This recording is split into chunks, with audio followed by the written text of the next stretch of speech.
রাজ্যে জঙ্গি অনুপ্রবেশে চাঞ্চল্যকর তথ্য সামনে আসছে। নেপথ্যে পাকিস্তানের লস্কর হ্যান্ডলাররা ধৃত জাভেদকে জেরা করে চাঞ্চল্যকর তথ্য সামনে আসছে।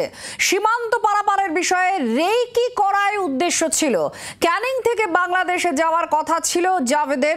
আর ইউনুস আমলে বাংলাদেশের প্রবেশ এখন অনেক সহজ, সেই সুযোগ কাজে লাগাতে চাইছে পাক জঙ্গিরা। তেহরিক উল মুজাহিদিনের পুরনো নেটওয়ার্ক রয়েছে, সেই সব নেটওয়ার্ক এখন কাজে লাগানো হচ্ছে খবর সূত্রের। পিয়ালি মিত্র আমাদের প্রতিনিধি আমাদের সঙ্গে আছেন। পিয়ালি, তো মারাত্মক তথ্য, কি বলা হচ্ছে?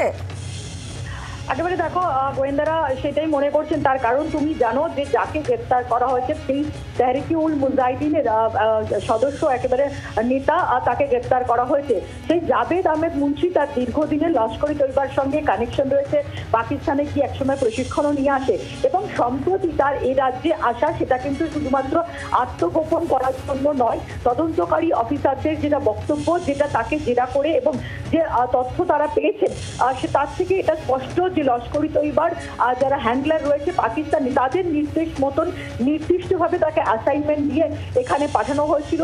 এই রাজ্য থেকে ক্যানিং হয়ে তার বাংলাদেশে যাওয়ার কথা ছিল এবং মূলত বাংলাদেশ থেকে বাংলাদেশে ক্রস বর্ডার যে অ্যাক্টিভিটি, সেইটাকে সমন্বয় সেটা করার পরিকল্পনা ছিল। এবং এক্ষেত্রে কিভাবে বাংলাদেশ থেকে এই রাজ্য বা অসম হয়ে ভারতে প্রবেশ করা যায়, সেই বিষয়ে কার্যত রেকি করার জন্য তাকে পাঠানো হয়েছিল বলে তদন্তকারী অফিসাররা বিভিন্ন একাধিক সূত্র থেকে সেই ইঙ্গিত পেয়েছে এবং তাকে জেরা করেও সেই ইঙ্গিত পেয়েছেন। কারণ এই মুহূর্তে সামগ্রিকভাবে যে পরিস্থিতি তুমি জানো যে এতদিন পর্যন্ত যখন বাংলাদেশে হাসিনার সরকার ছিল, তখন কিন্তু পাকিস্তানের জঙ্গি সংগঠনগুলো তাদের পক্ষে বাংলাদেশ হয়ে ভারতে প্রবেশ করা কিন্তু যথেষ্ট কঠিন ছিল। এবং এখন বর্তমানে যে অন্তর্বর্তী সরকার রয়েছে, তুমি জানো যে সেখানে যেভাবে একেবারে জাহাজ, পাকিস্তানি জাহাজকে কোনো রকম তল্লাশি ছাড়াই প্রবেশের ছাড়পত্র দেওয়া হচ্ছে, পাকিস্তানি নাগরিকদের ক্ষেত্রে ভিসার যে রুল রয়েছে সেটাকে শিথিল করা হয়েছে, সেই সুযোগকে কাজে লাগাতে চাইছে আইএসআই বা লস্করি তৈবার মতো জঙ্গি সংগঠনগুলো।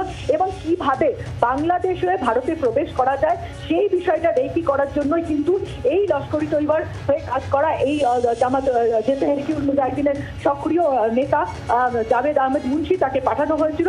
এবং এক্ষেত্রে দাঁড়িয়ে তারা যেটা মনে করছেন যে কোন পথ থেকে এখানে প্রবেশ করা যায়, যাতে পশ্চিমবঙ্গ হয়ে প্রবেশ করার পর উত্তরপ্রদেশ বা অন্য কোনো রুট দিয়ে যাতে তারা কাশ্মীরে প্রবেশ করতে পারে, সেই বিষয়গুলো সমন্বয় করা। এবং তেহরিক উল মুজাহিদিন 1990 সাল থেকে সক্রিয় এবং তাদের বাংলাদেশেও বেশ কিছু নেটওয়ার্ক রয়েছে, সেই নেটওয়ার্কের সঙ্গে সমন্বয় করে কিভাবে সীমান্ত পারাপার করা যায়, বাংলাদেশ থেকে ভারতে প্রবেশ করা যায়, বিশেষ করে বাংলাদেশের পশ্চিমবঙ্গ বা অসমের রুটটাকে ব্যবহার করে, সেই বিষয়ে রেকি করার জন্যই তাকে পাঠানো হয়েছিল বলে তদন্তকারী অফিসাররা মনে করছেন। বাংলার আওয়াজ, বাঙালির আবেগ, জি 24 ঘন্টা।